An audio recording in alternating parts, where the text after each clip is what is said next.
Hey guys, today on People Now. Blake and Gwen duet at Obama's final state dinner. It's your guys' business.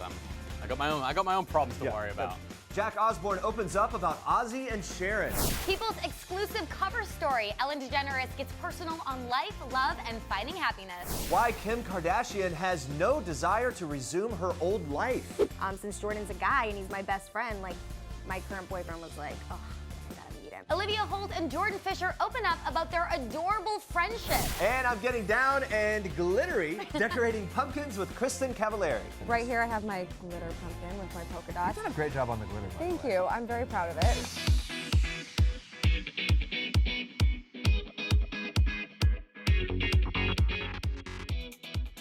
I mean, the paint on the pumpkin, it's way less messy than carving pumpkins. It's good advice, guys. Stick around for that. So much to get to. Good morning. Welcome to People Now. We're so glad to have you here. Here's what you need to know and what's trending today. Welcome to the White House, and welcome to the final state dinner of my presidency.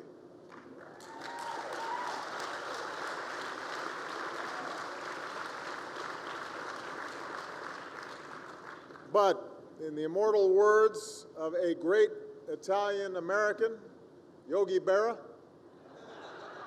it ain't over till it's over. President Obama brought the jokes, but the First Lady brought the dazzling fashion to the final state dinner of the Obama presidency. Michelle Obama wowing in a floor-length rose gold chainmail gown designed by none other than Atelier Versace, while the POTUS looked dapper in a black tuxedo and color-coordinated bow tie. Guests to the dinner welcoming the Italian Prime Minister and his wife included Frank Ocean, Rachel Ray, Jerry and Jessica Seinfeld, and many more. And check out the Seinfelds' hilarious response when they were asked about their connection to Italy. We identify as Italian. We're Jews, but we identify as Italian. Basically. We spend a lot of time traveling in Italy, and we almost exclusively go out for Italian food. But that's as far as I can figure. And Rachel Ray gracefully and humorously handled every woman's worst nightmare, suffering a wardrobe malfunction at a major event. Watch her explanation in explaining what happened to the press here. Well, I just tripped coming up the stairs, and somebody had to get me scissors to cut out the lining. She ripped the bottom of her dress. So I think I should only come here in sneakers for our events when we're working on children's nutrition and Let's Move. I'm wildly nervous, so I'm going to go inside now. Thank you. I honestly have no idea. But I just ripped it, whatever it was. Having such a good time there. Guys, and this week's People talk show host and Finding Dory star Ellen DeGeneres is opening up about the lessons she learned on life and love and revealing what her relationship is like with wife Portia de Rossi after 8 years of marriage. DeGeneres telling People there's no best part of marriage, saying it's everything. I can't imagine not being married. I have my best friend, the person I want to spend time with more than anybody in the world, and she even reveals a little bit about her and Portia's pillow talk, telling People this. Portia and I have this joke that if we're lying in bed and quiet for a little while, I'll say, what are you thinking about? And she says, horses. And she says, what are you thinking about? And I go, houses. Literally, any time of day. Horses and houses. I can hear Ellen saying that. Ultimately, DeGeneres reveals she's feeling incredibly lucky and grateful for the life she has, saying Portia and I constantly say to each other, we are so lucky. Sometimes it's lying in bed at night before I go to sleep and I just say thank you to whoever is out there. And she adds, I'm grateful for everything. I'm grateful for my health, and I'm so grateful for the love in my life, because not everybody finds that. Not everybody finds that best friend. So I'm grateful for just my life in general. It's a good time. And it looks like she's having fun, from all of us. TV personality and producer Jack Osbourne has a very different life than when we first met him back in 2002 on his family's hit reality show, The Osbournes. Jack is now a husband and father to 2 young girls. So when he recently came by the People Now studios, I asked him what his 4-year-old daughter Pearl is getting into these days and how he's going to handle those infamous dating years that are coming quick. Watch. Oh, okay, so she is really she loves being scared, I think. So she really likes Halloween, but yet she's terrified. But all she wants to do is talk about Halloween, and she just discovered Nightmare Before Christmas. Okay. And so like she wants to know about Jack Skellington and Sally and Mr. Oogie Boogie, and she's like, tell me about it. I'm like, well, here, like, you can see some on YouTube. And she's like, no, I'm scared, but tell me all about it. Okay. And I'm like, so she's dabbling. Dabbling, yeah. Right. She's like, I like it, but I don't. Okay. Do you see some sort of musical thing like Grandpa or fashion like her aunt? Man, she's really, she loves music, But for her, like she loves the outdoors. She loves playing, so she kind of takes after me a little bit. What are we doing? Are we on a Ferris wheel, Pearl? Yeah. This fun? Yeah, I can see the mountains. I take her camping as much as I can, and take her outdoors because I think we need that. Are you more of a protective dad, or are you the pushover? I think I'm pretty balanced. I'll let them kind of venture out a little bit more than my wife will. My wife's very like, no, don't. She could get hurt. She can do this, that. I'm like, put her on a surfboard. We'll push her into a wave. She can swim. And like, she's got the floaties on. She'll be fine. Yeah, I mean, but she actually she can swim really well. She really can. Okay. Oh yeah, good. she swims like a fish. Oh wow. But she's like, no, she's gonna die. And then Pearl's like, I'm gonna die. Like, she starts freaking out. 2 girls.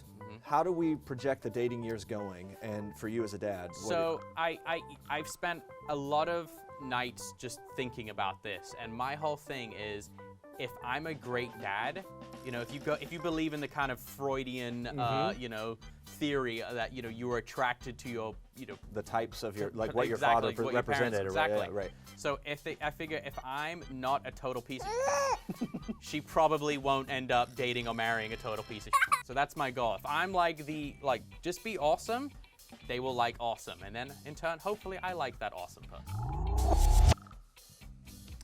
And Jack's parents, Sharon and Ozzy Osbourne, have been making headlines over the past few months regarding their marriage and Ozzy's alleged infidelity. So I asked Jack how they're doing today and what both of his parents taught him about fatherhood. Watch.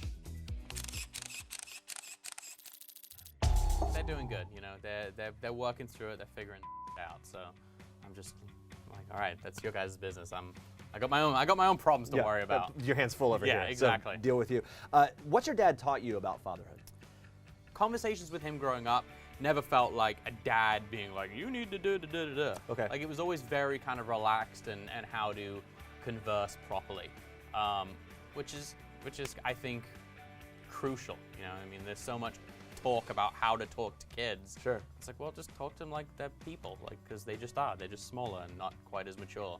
That makes a lot of sense. Don't overthink it. Yeah. Kind of a relationship-based sort of guidance. And he also taught, through example, taught me a lot of what not to do, which is great. Okay. I'll tell you what, though, one thing he did say is always be on time. Because I remember my mom was always late, and I'd always get left at school for ages. But my dad was a little more prompt when he would, come get me. He was a little more prompt. Be on time. Be on time. So speaking of your mom, how about her parenting style? Anything you have taken away and now you see yourself infusing into your kids through your mom? I think the bulk, of what as parents, everyone experiences, I think you tend to take as many positives from your parents as you can, and then you go, you know what, I'm not necessarily going to do that. Not that I don't appreciate some parenting skills my parents implemented towards me and my sisters, but there are certain things that I think I have consciously decided to change versus do. Because I think the stuff that we do, we're doing it because that's what we saw anyway. Sure. As grandparents, how much do your mom and dad spoil your kids? You mentioned a little bit ago, they're kind of hanging out while you guys are in New York.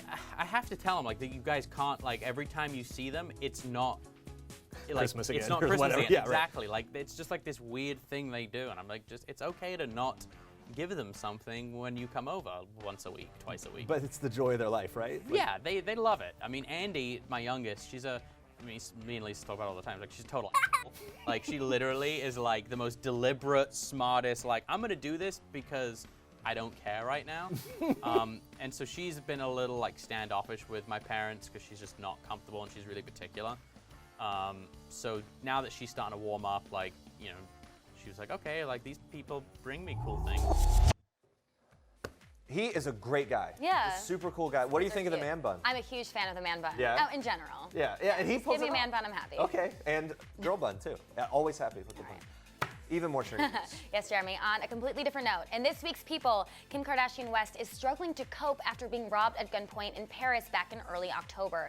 Yes, the reality star is still badly shaken from the ordeal and is avoiding going out in public. A source telling People she's not doing well. So far, she's mostly only left the house to go back and forth from family homes in Calabasas to Bel Air. For someone who travels the world, it's really rattled her. During the October 3rd robbery, $10 million worth of jewelry was stolen from Kardashian West's apartment. But the source tells People People she can't get her mind off the incident. She doesn't care about the diamonds. She wants to know if this was an inside job. How did they know that she would be alone? So many questions are running through her head. Meanwhile, Kardashian West has been taking comfort in spending quality time with her kids, North and Saint, and she often stays at mom Kris Jenner's home, whom she's been leaning on for support. So what about keeping up with the Kardashians and all the cameras she's been used to living with? Well, reports say Kim has no desire to resume her old life, and she recently canceled all public appearances and is staying away from social media. Our Kardashian insider says this has totally changed her. When she goes out, she seems more and more nervous and doesn't want to be photographed. And another source adds, no one has ever seen Kim like this. To see her not in a good place is a big deal.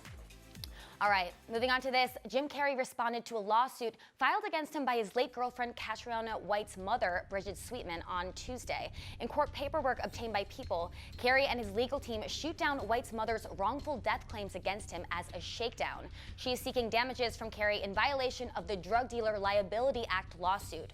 White's estranged husband, Mark Burton, also sued the actor last month. The court documents have Carrey claiming the allegations are based on categorical lies concocted by Sweetman in collaboration with White's green card husband, with whom White never lived as husband and wife, and whom she married only to avoid deportation to Ireland. Sweetman's lawyer responded to the filing with a statement saying, earlier today, Jim Carrey filed a baseless motion with the court as part of his continued attack on a grieving mother. His conduct is disgusting and dishonest. Who attacks a mother of a dead girl?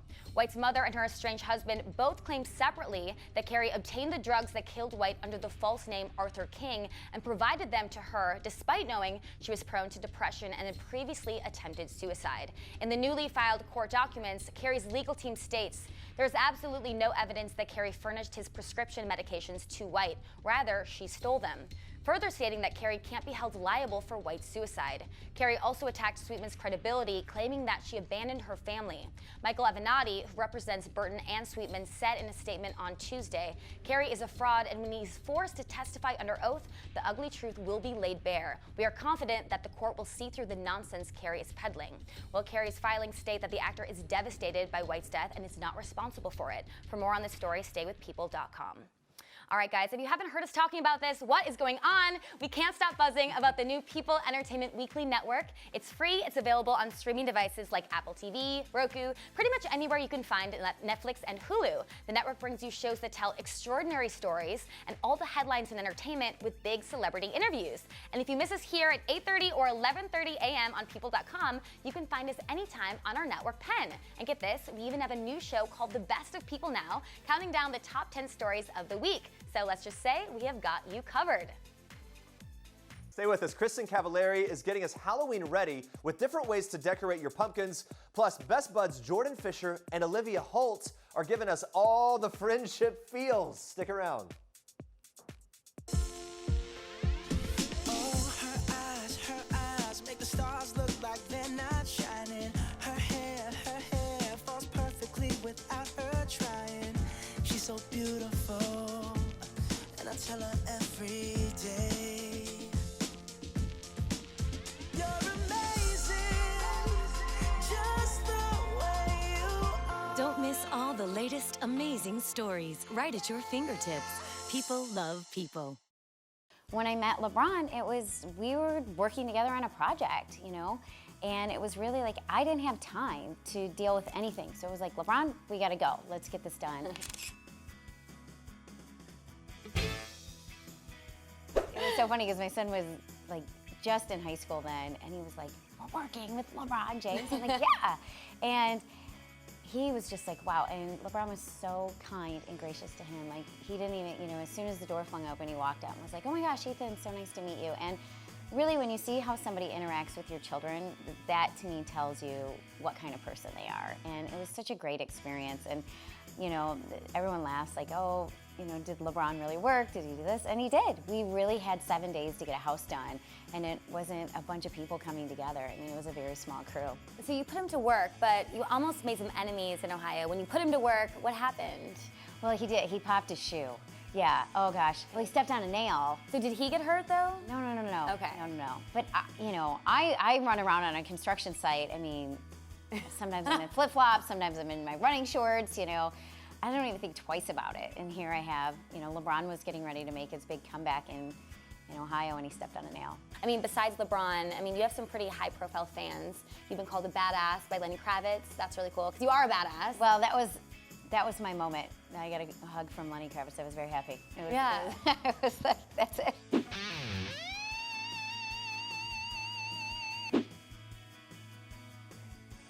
Well, guys, we all fell in love with Kristen Cavallari's bad girl antics on MTV's Laguna Beach and The Hills, but now she's a professional pumpkin painter. Sort of. The reality star has teamed up with Bounty Paper Towels, and we put them to use when she taught me some kid-safe alternatives to pumpkin carving just in time for Halloween. Plus, she tells me all about her plans for the spooky holiday in my pumpkin cave. Check this out. It's very simple. You can just paint your pumpkin and you kind of get the same effect. So right here I have my glitter pumpkin with my polka dots. You've done a great job on the glitter, by the way. Thank you. I'm very proud of it. But sky's the limit. So all you have to do, get whatever paint you want. Here's some cool glitter paint. All these fun things. I like it. It's easy, and you can honestly do whatever you want. And like I said, little kids, if they make a mess, it's not a big deal. What I like to do is I put the Bounty Paper Towels down, as you can see like we've done here, so that the cleanup is so easy. All you do, if they spill, it doesn't matter. You pick it up, throw it away, you're good to go. Okay, and look, just like that, done. See, carving beautiful. takes you like an hour. See? I've done it recently. Easy. I want to see how you would do on one of these. I'll do the other. Oh God, you're gonna put me to work? A little bit. I just want to know what that's fine. Halloween is like for you guys. Is there a plan? Is it trick or treating? Is it Definitely trick or treating. I love Halloween. We really go all out. This year, unfortunately, Jay, the Bears are playing on Halloween. Oh, come on. So that's okay. My sister-in-law and my mother-in-law are gonna come up. She's gonna bring her two little boys that are the same age. This is mine. Super cute. So it'll be fun. Camden, my oldest, is gonna be a pilot, like Top Gun style. Oh, that's awesome. So It's cute. Does he know Top Gun? Has he seen? He doesn't know Top Gun. Jackson, my middle one, he's gonna be a fire truck, not a fireman. He's gonna be a fire truck. Okay. It's so cute. Oh, you've already got the costume? Oh, I'm on top of it. I ordered them literally like in August. Okay. Because by the time Halloween comes around, everything is sold out in their sizes. You guys are the exact So it's opposite like of me. this. I'm on it. Yeah. So it's this little thing you put it on, and then it's literally like a fire truck that sticks out in front of him. I love it, and I like the sort of like the ambition there. Like, forget it. I'm not just being the firefighter. I'm running this I'm going whole for the thing. fire truck. Right, that's the whole thing. Exactly. What about you? Do you you and Jay? Do you guys? I'm gonna be a black cat and Sailor. My daughter's gonna be a little white cat. Oh, that's just cute. easy. Okay, I like so that. yeah. Do you guys have you ever done like the couples costume thing or? We were Sandy from Grease and Danny, right? Yeah, John Travolta, yeah, Sandy right. and Danny. Yeah, we were that one year. That was kind of cute. Did you choreograph anything? Did you go around singing or? We didn't. Okay. That's kind of where we No, drew the that's line. okay. I think the costumes are enough. We did the costumes. I'm trying to think what else. I guess we've been in baby making land for the last few years. So the first couple years we dated, we definitely did Halloween, and yeah, the last few years not so much. I mean, we've dressed up the kids, obviously, but. Let's look at these final products. Oh wait, I gotta finish my bottom lip here. You're doing I a know, really okay. great job. You've already won, clearly. Right, here we go. You got it there. And it's kind of patriotic too. Very. Perfect. It's that time again. The stars are on the move, and we're following them in today's edition of Star Treks. Well, megastar Gwen Stefani shared a special moment on stage during President Obama's final state dinner Tuesday night with boyfriend Blake Shelton. They performed their hit song, Go Ahead and Break My Heart, which they co-wrote together. Gwen also performed her hit, Sweet Escape, to a star-studded audience on the South Lawn. Blake and Gwen have been dating since November of 2015 and were seated at the same table together at the dinner. Gwen even had the honor of meeting President Obama on stage as the entire crowd applauded her performance. And earlier in the day, Gwen even got to bring her kids to the White House for a photo op. Italy's Prime Minister Matteo Renzi posted this picture to his official Facebook page. He can be seen here with his wife, with Gwen, her 3 sons, Kingston, Zuma, and Apollo, as well as the President and the First Lady. Well, another big star at Obama's final state dinner was singer Frank Ocean, and he is giving us hashtag sneaker goals this morning. Not everyone can pull off wearing Vans to a big fancy dinner, and Frank rocked them at the black tie event. He chose to wear a white dress shirt with a black suit and trousers, and he even brought his mom as a date. How sweet. Now, more on those kicks. He slipped on these stylish black and white checkered Vans sneakers to the event hosted by President Obama. The casual shoes go for $50, and when Frank was asked by reporters about why he opted to wear these comfortable shoes, he said it's his first time doing it, probably because it's my first time here. Well, Frank, you definitely rocked it. All right, guys, who doesn't love exciting baby news? We all love it. And in this week's issue of People, former American Idol alum Chris Allen and his wife Katie talk all about welcoming their second child, Rose Elizabeth, who they call Rosie. And apparently she's already daddy's little girl who calms down and smiles when her dad plays her some music. And if that wasn't adorable enough, her big brother Oliver is already looking out for his baby sister. Chris tells People, when Rosie was a week old, my wife and I had some friends over. They have a little girl and she was going up to Rosie and touching her. So my son goes over there and says, "Don't touch my sister." He's protective of her. He's a good big brother. How adorable. Well, Allen will be hitting the road soon to promote his holiday album, Something About Christmas. It's out November 4th. And those are your Star Tracks for today. This is Jennifer Lawrence in People. This is Jennifer photobombing Taylor Swift and Sarah Jessica Parker and Liam Hemsworth, proving that while we all love the fashion of the red carpet, it's people who steal the show. People. The details make the story. Well, just like me and Jeremy here, Olivia Holt and Jordan Fisher have been dear friends for a long time. Right, can't even remember when we didn't know each other. Like a year. When I recently sat down with Jordan Fisher, he revealed to me what Olivia's friendship has meant to him over the years, and even told a hilarious story about Olivia's boyfriend. Watch this. We've grown up in this industry together. You know, we met, she was 10, I was 13 when we met, and we became best friends. We were both gymnasts. We were both flipping around at this apartment complex that we were both living in. We were like, hey, like you do in elementary school, you wanna be friends? Yeah, cool, let's be friends. And that was it. That's literally how our friendship began. And we've been inseparable ever since, I think mainly because we've, again, authenticity is there and there's transparency. We're so honest with each other, and you know, that you've got spinach in your teeth thing is so, I mean, beyond. And so you need that, especially in this industry. You know, yes, it's platonic, and I find that that is very important to have, you know, deep friendships of the opposite sex, to learn so much about yourself and what you need as a human and how to give that to the other person as well. I think that helps with relationships. Always been platonic. Yeah, Does she ever give you dating advice? Like, do you have to get her approval? Yeah. Oh. So you have to get her approval? I have to get her approval and vice versa. Yeah. Absolutely. Yeah, so her boyfriend is like, he was nervous to meet me. Really? Yeah. That's hilarious. He was like, oh, I met Jordan today. You're like almost like a parent or he family was member. just telling me the story. He was they were at my house the other night, and he was just telling me the story. He was like, yeah, he's like, at first I was like, who's this Jordan guy? She's like, listen, you need to understand. You do, because, you know, of course, at the beginning he was like, why is this so guy? why are you hanging out with this dude? Exactly. Olivia's like, you need to understand how important he is, and that kind of thing, which of course, you know. And so he then was like kind of weird and like kind of nervous to meet me. I was like, dude, like, calm down, it's fine. It's cool. It's fine, yeah. And so you gave the approval. Oh, 100%. Yes. Absolutely. Yeah, I love him.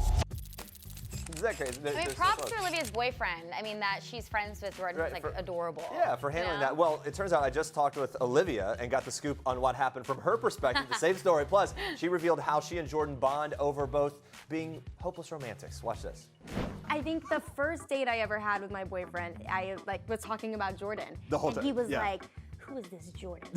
Like, because the way you talk, it's like he's held in high esteem. Yeah, He means a lot to you. Totally. I mean, he's my best friend. So, I mean, before, like, I mean, this is like with anybody, right? Like, before you go on a date, you have to like tell your best friend, like, listen, I'm going on a date with this guy, and like they have to approve. And it's the whole like the guy code, girl code situation. And since Jordan's a guy and he's my best friend, like my current boyfriend was like, oh, I gotta meet him. And now they're total buds. Like, they love it. He said that he gets girl advice from you all the time. He does. And I just wondered if it's been helpful for you to have, in the same way, has it been helpful to have someone of the opposite sex to kind of like bounce this type of things off of? Sure, yeah, totally. And Jordan's such a romantic too. Like, I think, and so am I. I think that we both just like gush about love all the time. Like, I don't even think, like, truly, we just like sit there and we watch like chick flicks all day long, and like, oh, like this is life right here. And I don't even know. I mean, we're weird in that way. That's what we do too. Great for, yeah, we just sit around watching romantic comedies. Ew, no, never. Come on, not ooh. That would be fun and funny. We should watch like a horror movie together or something. No, I don't do horror movies. Okay. Coming up tomorrow, Victoria Justice opens up about stepping into the iconic role of Janet Weiss for Fox's Rocky Horror Picture Show remake. And Guy Fieri reacts to people dressing up as him for Halloween. You don't want to miss his reaction to that. Thanks for watching. For now, we leave you with one last thing from American Housewives star Katie Dixon. Enjoy, and we'll see you tomorrow. See you guys. Hi, I'm Katie Mixon. I am from American Housewife on ABC, and this is One Last Thing. The last song that was stuck in my head was Andra Day, Rise Up. The last big splurge I made was with my fiance. We're getting our gym together, and I bought it from Rogue, all of the big weights. So that was a big purchase. The last TV show I binge watched, I've been really busy filming, but I think the last one was Game of Thrones, which is some geniusness.